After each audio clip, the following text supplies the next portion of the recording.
Ayol kishiga kech payt ishlash, taksichilik qilish apasi emasmi?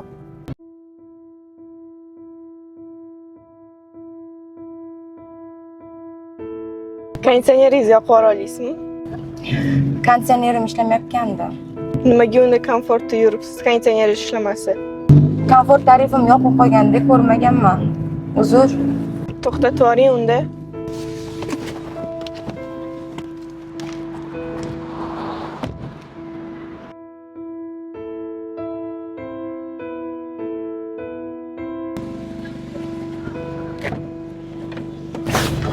Assalomu alaykum.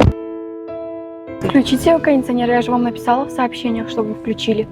Кондиционер не работает, извините. Kunduz ishlab bo'lmayapti. Klientlardan ko'p jalb bo'lar ekan. Undan ko'ra kechasi ishlaganim yaxshi.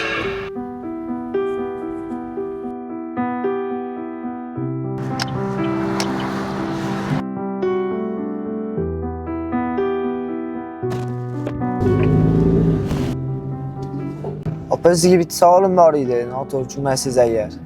Yo'q, mayli gapiring. Ayol kishiga kech payt ishlash, taksichilik qilish apasi emasmi?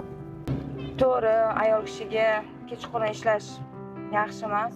Tushunaman, lekin kunduz ishlamayapman, chunki konditsionerim ishlamayotgani uchun kunduz ishlamayapman.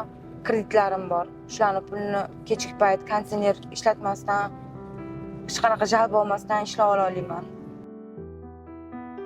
Opa, sizga ukali maslahatim, qaytimi kerak emas, kech payt yurmang, kunduz ishlang.